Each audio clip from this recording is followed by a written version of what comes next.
Monsinyur Turang, saudari dan saudara yang kekasih, khotbah ini panjang karena sekali seumur hidup 9 halaman buku tulis.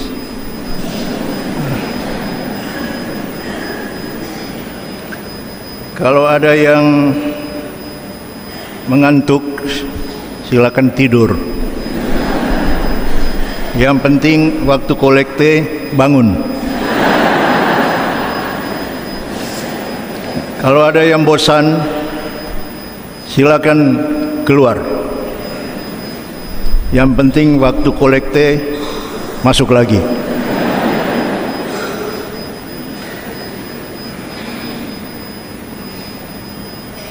Piturang, imam, dosen, sekretaris Komisi Pengembangan Sosial Ekonomi Komprehensif Wali Gereja Indonesia, dan Direktur Nasional Karya Kepausan Indonesia, Uskup Agung Koadjutor, kemudian menjadi Uskup Agung Kupang, adalah pribadi yang saya kenal lebih dari 40 tahun. Piturang merupakan orang hebat yang hadir dalam pergumulan hidup saya. Tuhan memakai dia untuk mengarahkan hidup saya, bahkan mengubah dan membentuk saya seperti saya ada sekarang. Betapa luar biasanya Piturang, sehingga saya perlu terbang dari planet lain untuk menghormati sekaligus mengantar Pit ke pembaringannya yang terakhir. Bagi saudara-saudari yang belum mengenal saya adalah Datus Lega, Uskup Sorong di tanah Papua. Beta juga anak Kupang. Beta lahir di Oiba. Beta sekolah SD di Merdeka dan di Nekoten. Lumayan sampai kelas 6. Tidak tamat. Karena 3 bulan saya menyelesaikan SD di Ruteng dan tamat.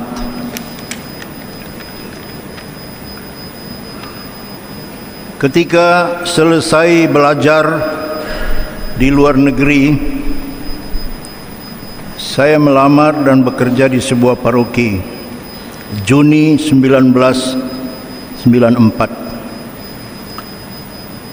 Bulan Oktober pada tahun yang sama, Piturang memanggil saya kembali ke Indonesia. Waktu itu saya tidak mau, karena saya sudah terjangkit penyakit matre. Sebagai pastor paroki, bukan di Niki-Niki ya, di Jerman. Saya gaji besar dan hidup dalam zona nyaman. Untuk apa pulang ke Indonesia yang miskin merana ini?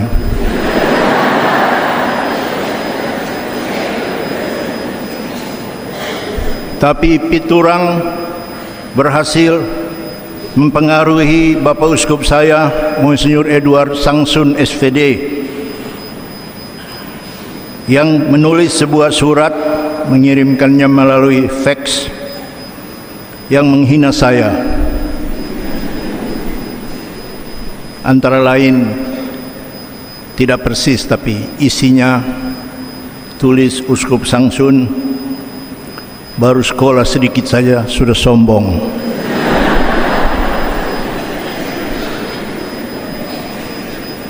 Maka saya yang terkenal rendah hati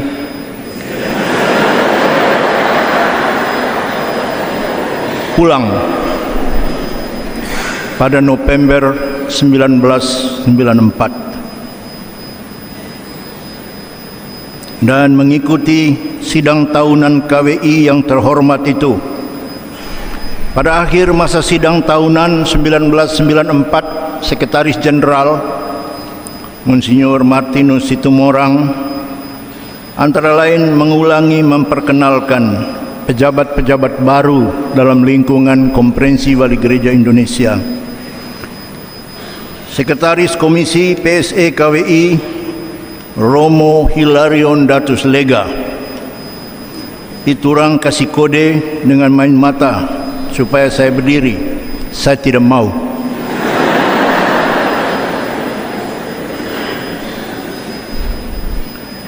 Tanpa omong-omong, langsung main tunjuk saja. Begitulah bapak-bapak dan ibu-ibu, saudara dan saudari, Bapak Uskup dan rekan-rekan imam. Menurut refleksi saya, tanpa piturang tidak mungkin saya masuk dalam Konferensi Wali Gereja Indonesia. Sekali lagi, kalau bukan karena Tuhan memakai piturang, rasanya mustahil saya berada di lingkungan Konferensi Wali Gereja Indonesia hampir 10 tahun sebagai pastor dan hampir 22 tahun sebagai uskup. Karena itu selalu saya memberi kesaksian piturang adalah mentor ulung, guru yang handal, rekan kerja yang tiada duanya, dan sahabat sejati.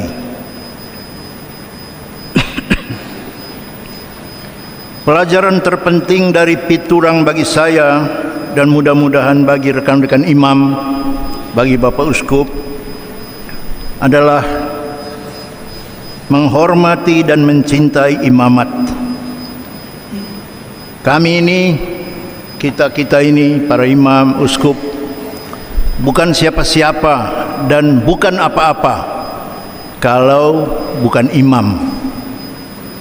Kita mendapat anugerah istimewa, gratis, tanpa jasa-jasa kita, oleh karena belas kasihan Tuhan. Imamat itulah, menurut Pastor Piturang, yang memanggil Anda, terutama agar Anda hormat dan mencintai imamat. Imamat itulah, dalam kata-kata dia, yang menjadikan Anda orang.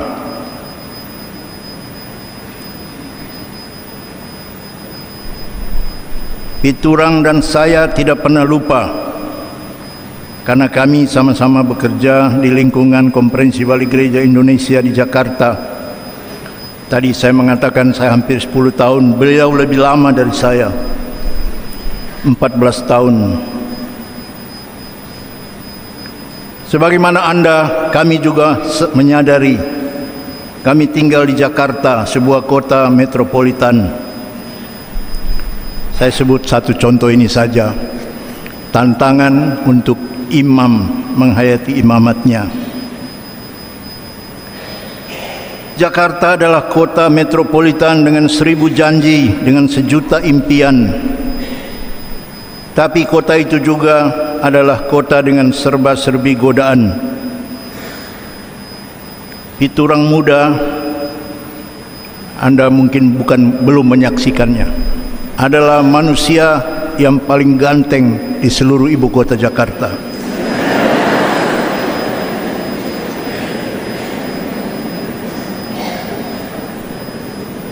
Sudah tua saja masih ganteng, apalagi muda. Karena beliau Indo, bapaknya India, mamanya orang Manado di Indonesia.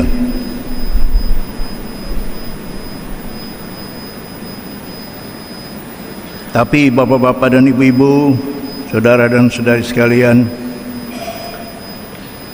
kalau Piturang itu ganteng satu, saya ganteng dua.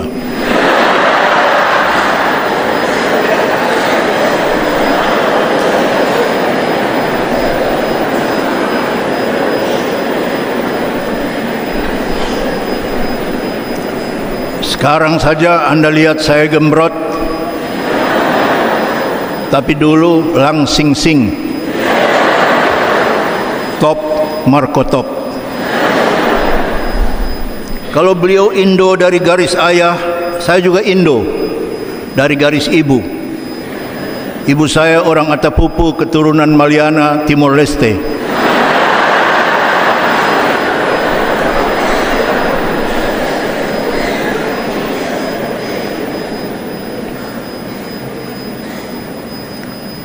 Sekali lagi, bapak-bapak dan ibu-ibu, saudari dan saudara, Pit selalu mengingatkan, kita ini imam, selalu. Kita ini ibarat kata-kata orang Latin, nomen est omen, atau orang Prancis, noblesse oblige.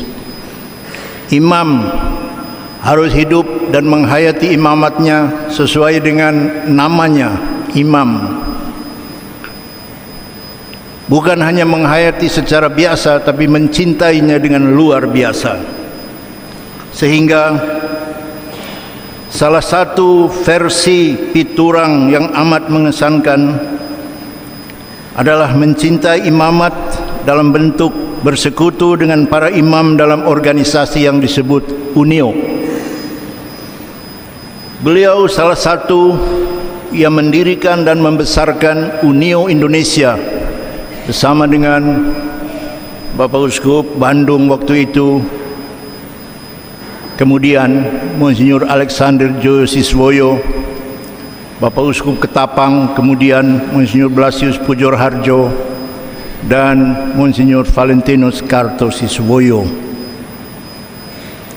Salah satu semboyan animatif dari KKI, karya Kepausan Indonesia yang dimodifikasi oleh Piturang, di KKI disebut Children Helping Children, oleh Piturang dimodifikasi menjadi Priest Helping Priest. Ini amat signifikan, amat membesarkan hati, meneguhkan, dan sekaligus menurunkan legasi yang bertahun-tahun untuk hidup saling membantu dan saling memperkaya. Mungkin terlalu panjang bila saya menyebut aneka jasa dan pengabdian Piturang bagi organisasi yang namanya Unio, pergumulan imam-imam diosesan di keuskupan-keuskupan dan di seluruh Indonesia. Bapak-bapak dan ibu-ibu, saudari dan saudara sekalian yang kekasih, bagi saya mudah rata-rata untuk belajar dari Piturang karena chemistry kami hampir sama, body chemistry juga samalah, sama-sama ganteng kan.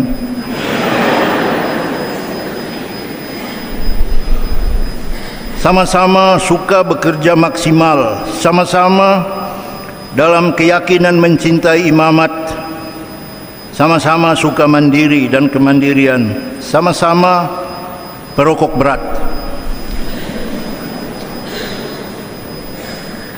Ketika memberi kesaksian pada perayaan 50 tahun imamatnya di Manado, saya menyampaikan hal yang sama. Pit dan saya sama-sama perokok berat, sama-sama juga sudah berhenti merokok.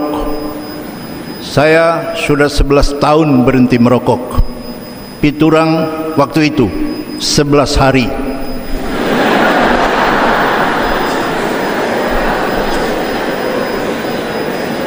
Para pendengar saya di Lota, Manado kira saya bercanda. Oh tidak, saya hitung, beliau berhenti merokok dari tanggal 8 Desember 8, 9, 10, 11, 12, 13, 14, 15, 16, 17, 18, 50 tahun imamat. 11 hari kan? Baru romo-romo yang dengar tuh, oh Kirain bercanda. Khotbah baru bercanda kah? Seriuslah.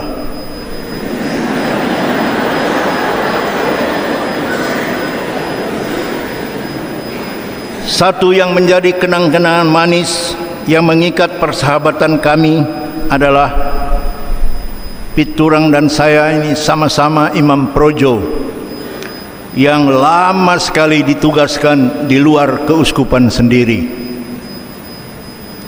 Saya sudah lebih dari 35 tahun, 33 tahun. Piturang mungkin lebih lama. Kami membuktikan dua hal yang amat fundamental. Imam projo bukan jago kandang. Supaya Romo Ambrose dan kawan-kawannya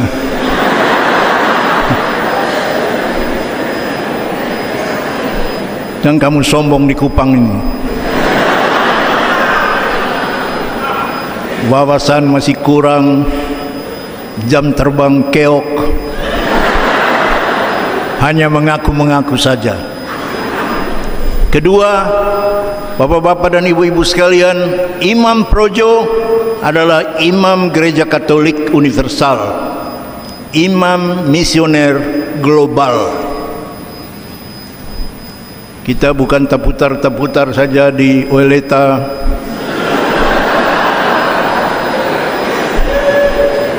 Sikumana, TDM, dan lain-lain. Tapi kelas kita lebih besar dari John Salu.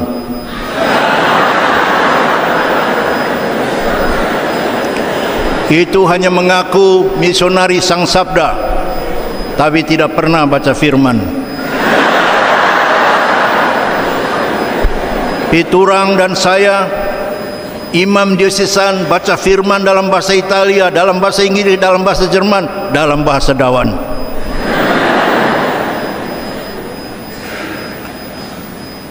Masih banyak keunikan dan keunggulan dan kehebatan Piturang yang sudah dan pada hemat saya akan tetap menjadi bahan pembelajaran, tapi akan berkepanjangan. Izinkan saya menyampaikan satu dua lagi. Piturang juga mengajarkan kepada saya bagaimana mengelola perbedaan pendapat. Uskup-uskup di lingkungan Konferensi Wali Gereja Indonesia menjadi saksi betapa banyak kali Piturang dan saya berbeda pendapat, beradu argumentasi dalam sesi-sesi rapat tahunan.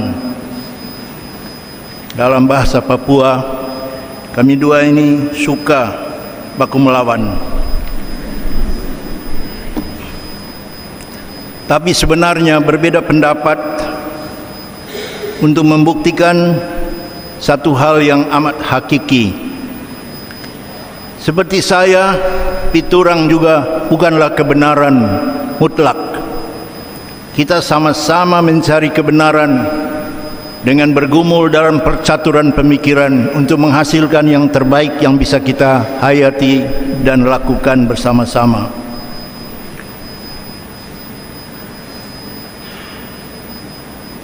Dari aneka perbedaan pendapat itu, yang ringan-ringan saya ingat, kalau istirahat jam minum, paling-paling dia tunjuk-tunjuk saya, "You itu ya, you tidak menghargai senior." Ya, saya balas juga kan, "You tidak mendengar junior." Tapi ada satu perbedaan pendapat yang menyamakan sekurang-kurangnya persepsi kami tentang pelayanan PSE, pengembangan sosial ekonomi dalam gereja Katolik, yaitu semua yang terlibat dalam karya PSE seharusnya wajib menghargai dan mencintai, menghormati orang miskin dan kemiskinan. Sekarang ini setiap orang cenderung bertinggi hati dan berbangga hati karena bisa berbuat sesuatu bagi orang miskin. Kita membolak-balikan paradigma. Saya ada, baru saya bisa melakukan sesuatu, baru saya boleh berbangga. Sekarang terbalik, karena saya kaya, saya bangga, maka saya bisa berbuat sesuatu, dan karena itu saya ada. Sombong kali. Bertahun-tahun inspirasi ini mudah-mudahan dihayati terus dalam lingkaran dan jajaran bukan hanya pengembangan sosial ekonomi, tapi juga karya-karya karitatif dalam gereja Katolik yang amat terkenal, yang tidak boleh membuat orang kepala besar, tapi justru berhati besar, yang tidak boleh membuat orang seakan-akan melayang jauh di udara, sementara ia hanya memperalat orang-orang miskin dan kemiskinan. Saya tidak akan pernah lupa kata-kata maupun apalagi penghayatan Piturang mengenai itu. Akhirnya bapak-bapak dan ibu-ibu, saudara dan saudari sekalian yang kekasih, itu pengalaman pribadi Anda semua masing-masing atas salah satu cara mengalami juga siapa itu Piturang. Ada yang mungkin 27 tahun atau lebih, ada yang kurang, ada yang setahun, ada yang menyentuh hati, ada yang mungkin merasa nyelekit, tersakiti dan lain-lain. Tapi bapak-bapak dan ibu-ibu, satu hal pasti, orang ini berbuat melampaui cita rasa kemanusiaan dan peradaban. Oleh karena itu, pertanyaan pokok ketika mendoakan seseorang yang sudah meninggal seperti Piturang, bagaimana nasibnya? Bagaimana nasib kita setelah menjalani kehidupan yang fana ini? Marilah kita mencari rujukan dari hidup dan penghayatan Sang Penebus Yesus dari Nazaret. Apa yang diperoleh Yesus setelah ia menjalani kehidupannya di dunia ini? Untuk menjelaskannya, pakailah sebuah dinamika proses kehidupan manusia dari pelajaran ilmu jiwa. Hidup kita ini, bapak-bapak dan ibu-ibu, saudara dan saudari sekalian yang kekasih, adalah bagian dari dinamika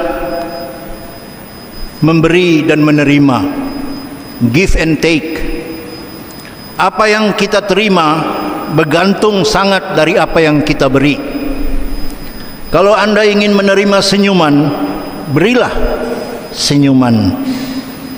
Kalau mau dapat senyuman baru kasih pamer muka tembok, Anda hanya akan dapat kentut. Maka omong punya omong, sampailah kita kepada rujukan Yesus dari Nazaret. Apa yang Yesus dari Nazaret peroleh setelah ia menjalani hidupnya di muka bumi ini bergantung dari apa yang dia berikan. Yesus memberikan hidupnya. Ia mengatakan dalam Yohanes 10 ayat 10, "Aku datang supaya mereka mempunyai hidup dan mempunyainya dalam segala kelimpahan." Di bagian Injil lain ia juga mengatakan, "Putra manusia datang bukan untuk dilayani, melainkan untuk melayani dan memberi anak kalimat dan menyerahkan nyawanya bagi tebusan banyak orang." Orang seperti ini yang memberikan hidupnya, akhirnya oleh belas kasihan Tuhan mendapat kembali kehidupannya itu melalui peristiwa kebangkitan. Pada Yesus bukan hanya budaya hidup, cinta dan kasih sayang yang terus tidak berujung, tapi budaya baru, hidup yang tidak akan pernah mati-mati lagi. Pada hemat saya, dari pengenalan yang lebih dari 40 tahun itu, Piturang lebih dari cita rasa kemanusiaan dan peradaban, apalagi sekedar untuk orang-orang Katolik.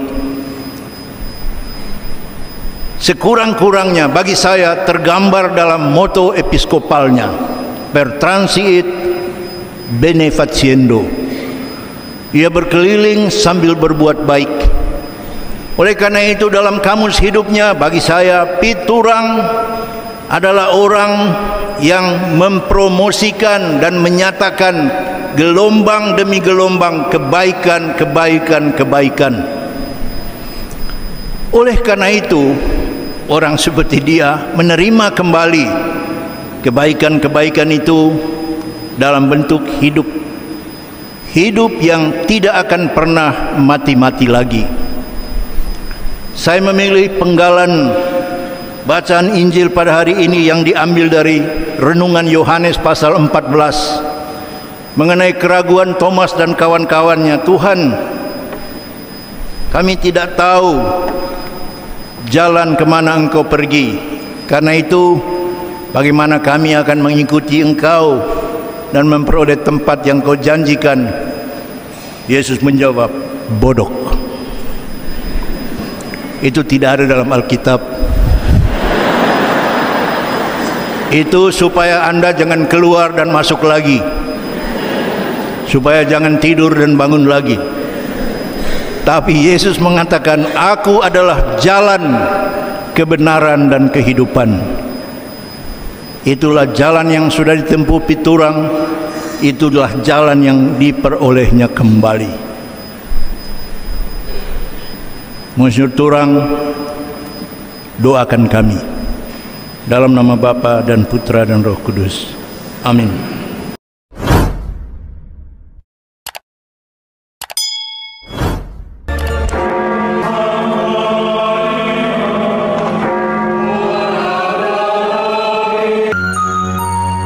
Sahabat peradaban kasih yang terkasih, sampai jumpa pada episode berikutnya.